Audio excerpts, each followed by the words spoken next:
Olá pessoal, tudo bem com vocês? Nesta nossa aula vamos tratar de um assunto muito importante, onde ele nos fala sobre os radicais. E aí, para que a gente possa entender como que funciona todas as operações, todas as transformações em relação a esses radicais, nós temos que conhecer os seus elementos, onde eles são o índice, no caso aqui o índice da raiz do radical, o radicando, que é a base na verdade, e nós temos o resultado de tudo isso, onde eu vou chamar de R, que equivale à raiz desse radicando. O que é a raiz desse radicando? É o valor que, repetido tantas vezes quantas for o índice, volta ao seu resultado para o radicando, tá bom? Mas, para que isso aqui de repente exista, eu dependo de algumas condições que são, primeiro, o nosso radicando, obrigatoriamente, ele tem que ser um valor maior do que zero e, logicamente, positivo. Nós não temos como determinar a raiz de um radicando se ele for, no caso, um valor negativo, tá bom? Agora, vamos supor que o radicando seja igual a zero. Independente do seu índice, o resultado sempre será zero, beleza? Próxima informação, o nosso índice obrigatoriamente tem que pertencer aos números naturais. Só que esse conjunto dos naturais, repare que ele está com asterisco em sua composição. Isso quer dizer que o número zero ele não faz parte desse conjunto. O que isso quer dizer então?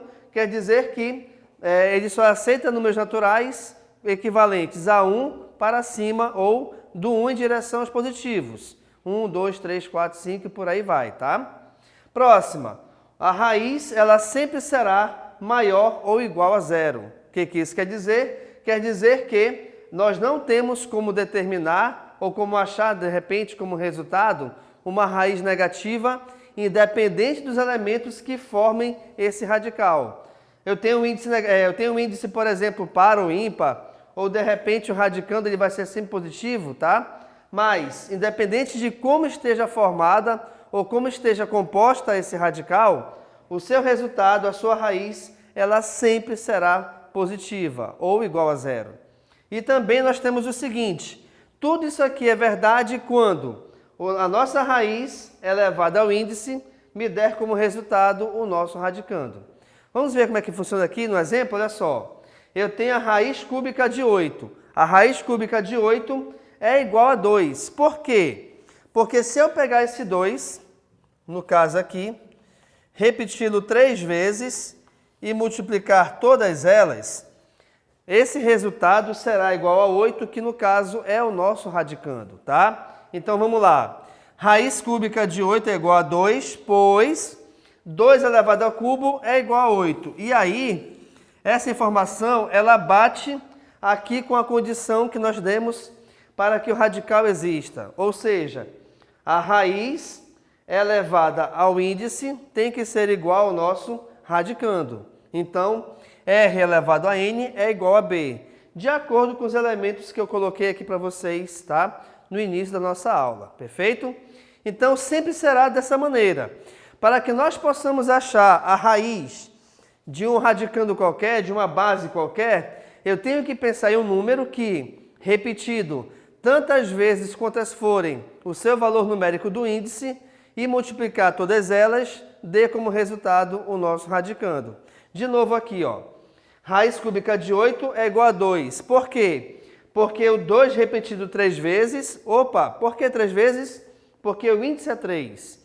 Então, você sempre tem que pensar em um número que, repetido uma quantidade de vezes igual a índice, e multiplicadas todas elas, o nosso resultado volta para o radicando, que no caso aqui é igual a 8. Beleza?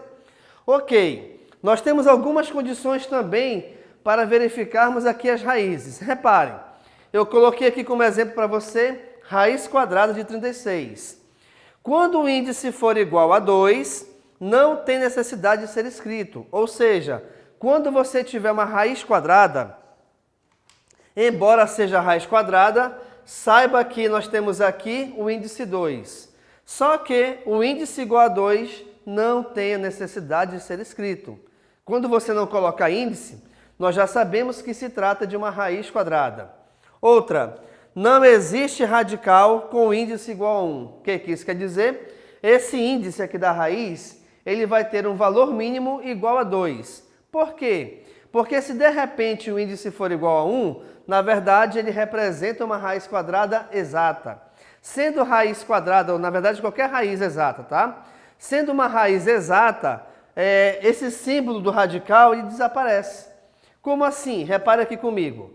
A raiz quadrada de 36 equivale à raiz quadrada de 6 vezes 6, tá certo? E 6 vezes 6 é a mesma coisa do que 6 elevado ao quadrado. Pela regra das potências com expoente fracionário, o que acontece? Eu posso pegar essa base, que na verdade aqui pra gente é o radicando, e o nosso expoente vai ser o expoente do radicando dividido pelo índice da raiz. O que acontece então? Acontece que nós temos aqui uma divisão de 2 por 2, onde, se você preferir, você pode simplificar, no caso, essa fração, toda ela por 2. E aí nós teremos, olha lá, 6 elevado a 1 sobre 1. Isso quer dizer que, devido a aparecer o 1 aqui embaixo, o índice valeria 1. Só que 1 dividido por 1 é igual a 1, onde 6 elevado a 1 é igual a 6.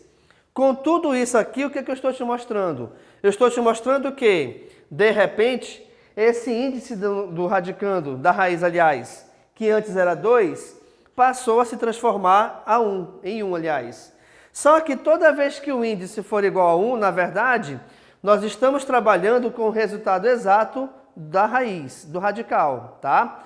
E, sendo o resultado exato, esse símbolo do radical, ele deixa de existir. Por esse motivo, nós não temos o radical com índice igual a 1, tá? Pois, se o índice for igual a 1, não tem necessidade de aparecer aqui, no caso, este nosso símbolo. Beleza, pessoal? Então, nessa aula nós vimos as ideias básicas dos radicais, tá?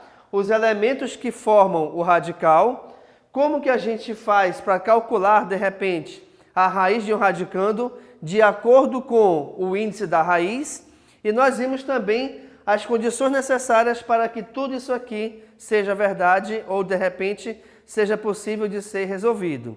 Além disso, te mostrei também 2 outras propriedades bem importantes em relação aos radicais que no futuro próximo podem te ajudar bastante. Legal, pessoal? Então, muito obrigado e tchau!